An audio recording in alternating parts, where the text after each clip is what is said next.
You're watching ABC4 News with Emily Flores, Glenn Mills, and Alana Brophy. Federal investigators have an important warning for parents about a dangerous online scam they call sextortion. Yeah, they say scammers are targeting kids in a scheme that can be very costly, even deadly. Washington correspondent Hannah Brand in the nation's capital tonight to explain what parents need to be looking out for. Federal investigators are seeing a disturbing online trend. A huge explosion in financial sextortion. The FBI says this year alone, at least 3,000 kids have been the target of sextortion, mostly teenage boys. A 1,000% increase in the first 6 months of this year as compared to last year. Here's how it works. Scammers, often pretending to be young girls, connect with kids through social media. They manipulate their targets into sending sexual pictures, which they then threaten to release unless they're paid. The underlying motive is financial gain. It's fraud, it's trickery, it's a scam. Often, he says that puts the child into a spiral of panic and shame, prompting some of them to send hundreds or even thousands of dollars to the scammers, or sometimes do something much worse. The most dire impact is that, sadly, there have been over a dozen suicides. As dangerous as these scams can be, investigators here at the Department of Justice tell me they're also preventable. Getting out front of it, making sure your child knows that stranger danger online is a real thing. Investigators say stopping these crimes starts with talking openly and teaching kids how to be skeptical about sharing with people they don't know in real life. That you have control over this environment and you can exercise it in a way that prevents it from ever happening in the first place. Although it might be an uncomfortable topic, they say that conversation could stop a scam or even save a life. In Washington, I'm Hannah Brand. All right, thank you, Hannah. Well, turning now to the move from the House Select Committee investigating the January 6th Capitol attack. The committee will recommend to the Justice Department that former President Donald Trump be charged with crimes surrounding the deadly Capitol attack. Sources say the panel may refer other individuals to the DOJ as well and will be issuing an executive summary at the end of the hearing. No man who would behave that way at that moment in time can ever serve in any position of authority in our nation again. The potential charges they could recommend to the DOJ include obstructing an official proceeding, defrauding the United States, and insurrection. Severe turbulence on a flight from Phoenix to Hawaii. Officials say at least 20 passengers were injured. More than a dozen hospitalized. Passengers on another flight that landed in Houston this morning also hospitalized after United Airlines flight from Rio de Janeiro hit unexpected turbulence. ABC's Rena Roy with the latest.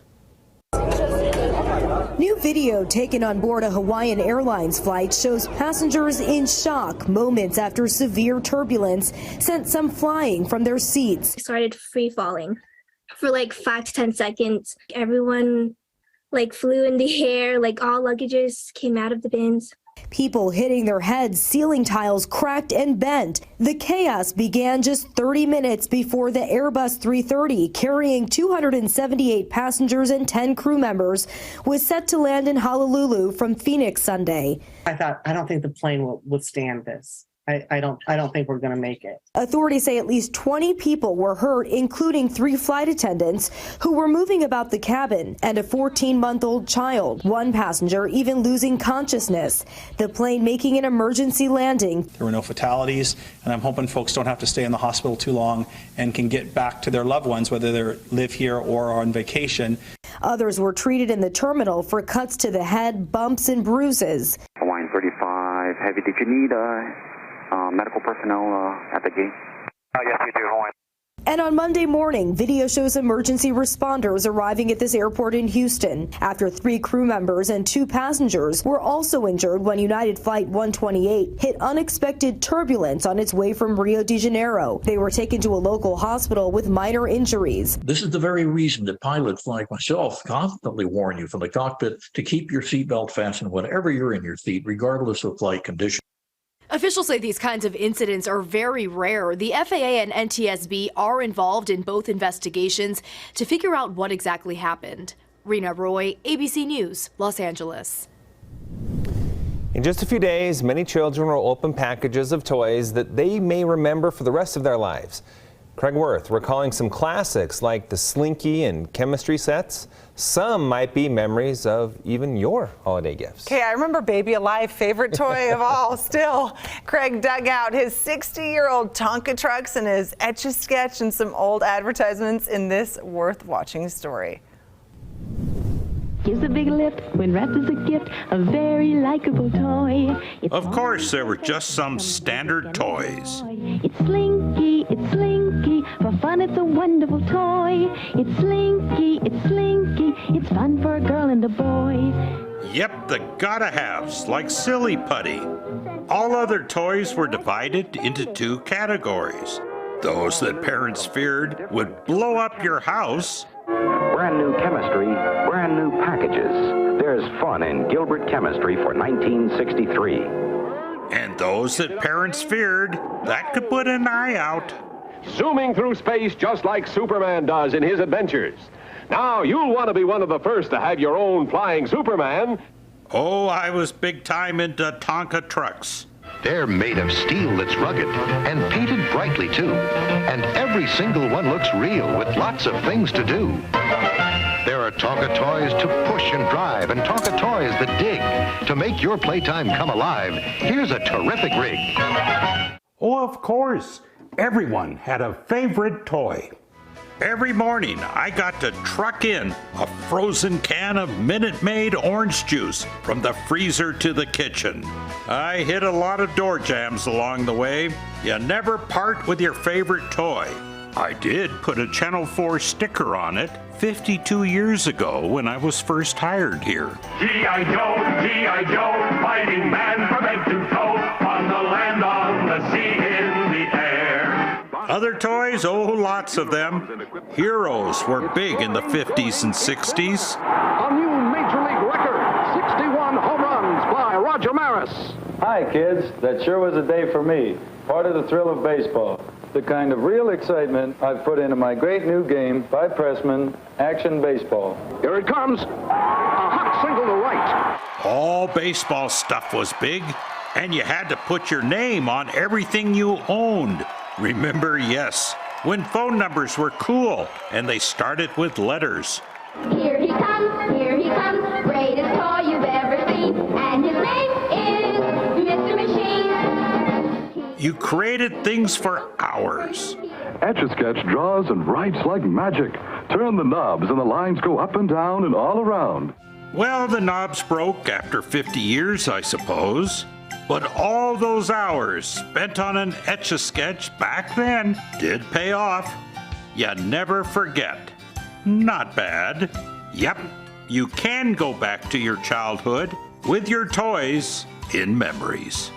Well, what about two of the biggest toys? I'm speaking about Barbie dolls and Lionel trains.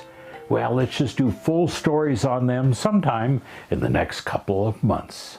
You're the boss on land, sea, and in the air when you own Lionel trains. Craig Wirth, ABC 4 News. Glenn, did he really draw that on the Etch-a-Sketch? That's what I want to know. If he did, mine never looked like that. I'll tell you that much. Also, the Silly Putty, I forgot all about that. The Silly Putty in the newspaper. It blows my mind, though, how far toys have come. It's so true. But Amazing. Still, I got Silly Putty, no joke, just 2 weeks ago for my kids. So some of them are still around. Hopefully they're not up watching this. No, well, no. It's not a gift. They already ruined it, got things gotcha. all over, and we threw it away. But it was fun while it lasted. All right. We are highlighting... Here we go. We are highlighting another holiday house this evening. This is one in Sandy, a combination of holiday lights, blow-up decorations, and a pretty cool Santa. You'll see a giant blow-up abominable snow monster, reindeer, and plenty of lights to brighten your night. What sets this house apart, though, from the others is Santa wearing goggles, riding a motorcycle, delivering a decorated tree. So there's also, you don't want to miss the animated waving Santa, too. If you're looking to add this home to your list of holiday houses, you can visit our website, abc4.com. And also, there it is. The address is right there at the bottom of your screen.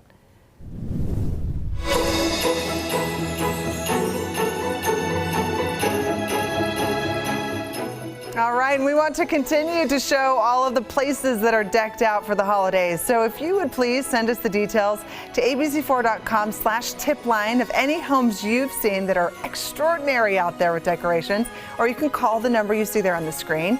Your house, your neighbors, or family member's house could be spotlighted here on ABC4 during our 6 p.m. newscast. Time now for Utah's most accurate forecast with Alana Brophy. Weather rates certified 11 years in a row. So no joke, I drove by that house over the weekend and said, we need to highlight that thing. I had no idea we were going to You made it happen. Yeah. You made it happen. We were going to see another one where the line was so long that we featured here on the show as well.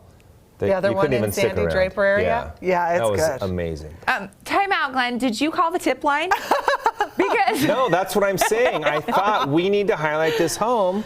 And then I kind of forgot about it, and it popped up tonight. Well, we need to thank whoever called the tip line because, yes, Glenn Mills was all about that house, and there are so many good ones out there, and so you really have to soak it up and enjoy them because, yes, the holiday lights are bright, and so is the sunset tonight. They say a picture is worth 1,000 words, and this one is because it tells the weather story. This was the look from Ensign Peak, our ABC4 camera, earlier this evening. We've got sunset in the background, increasing cloud, giving you an idea that we're increasing moisture as we make it through our holiday week, and you see that layer of smog as well as the city lights. So you've got your holiday week, and unfortunately, that layer of smog very noticeable because we've been dealing with valley inversions and they've been holding on and we're battling bad air. So that picture, whew, great one. As we head into tomorrow, we still see the potential for unhealthy air from Cache Valley to Salt Lake County. That does include Davis, Weber, and Box Elder County, hitting that unhealthy for sensitive groups. If you have those respiratory issues, you feel those weather changes and you feel that air quality really changing things up. Okay, we do have moderate air expected on the eastern side of the state. That includes over in the Basin, Duchesne County, Utah County, and Tooele County. Elevated particulate matter. We're not just trapping cold air on the valley floor, we're trapping those pollutants, and we don't love that. Relief is in sight, though. I'll tell you exactly when. Cold start to the day, but with our increasing cloud cover and moisture, we're going to be a little warmer than where we were last night. Kind of acts as a blanket. We've got this next storm system coming in, and yes, it is going to bring accumulating snow. And then we have the potential of another system as we roll towards Christmas weekend. If you're celebrating this week, if you're celebrating Hanukkah, if you're getting ready for Christmas, just know it's going to be a little bit of an active pattern before things quiet down. Live look at Logan, where temperatures are sitting in the single digits. We're socked in Cache Valley, and we also have a little bit of moisture right there near the state line because we're not just increasing cloud cover. We have a bit of a weak disturbance that's keeping things fairly interesting as we roll into the rest. You saw right there near northern Utah, in and around Cache Valley, Park Valley, and near Malad. Temperatures dropping into the 20s in Salt Lake, and will stay in the 20s as we roll into the overnight. Now, we do have hazy and smoggy conditions, which means we could see some patchy fog as we increase this moisture getting through the next several hours. Let's track that storm system and see how it impacts your holiday week. We've got a dry northwesterly flow in place right now. That changes. Here we go. Rolling into, keep your eye on that clock in the corner of your screen, 5 a.m. Logan, Ogden, the northern mountains dealing with snowfall. Here we are by 8 a.m. and we definitely see that band of snow extending along the Wasatch Front, mainly talking east of I-15, but we know that we could see rain and snow. The rain, it's popping up there because if we clear the smog out of the valleys, we get some warmer temperatures. Notice how we stay active. Here we are by early Thursday morning, and we have the potential of seeing some lingering snow showers. Thursday stays fairly quiet, but then we get a quick hitter storm towards the end of the week. Some models like this, some models don't. Right now, it looks to hit northern Utah and impact us through the central portion of the state. Now, we could see that system split, so we're going to keep a really close eye on it. If you're traveling, we'll give you a heads up. Here's a look at what to expect when it comes to this Wednesday storm. We are looking anywhere from 1 to 4 inches along the Wasatch Front as that system comes through the mountains, and benches will do a little better. Here's a check on those temperatures, 20s and 30s for those daytime highs. Check out the overnight lows, a little warmer, but you can't say that for Vernal as they sit at -16, 12 in Price. Let's check out the next 7 in Washington County. Down there in southern Utah, we're going to be slightly below average, typically this time of year, low 50s. Hey, we officially start winter on Wednesday. Christmas is going to be dry down there in St. George. Here's a check on the Wasatch Front, a more active pattern, and then things quieting down as we roll into Christmas weekend. Can you believe we've been dealing with all this snow and we're still technically in autumn? No. I know, right? It's not even winter. You're like, hey, I'm just checking to see about that. Yeah, right. I'm looking forward to more daylight.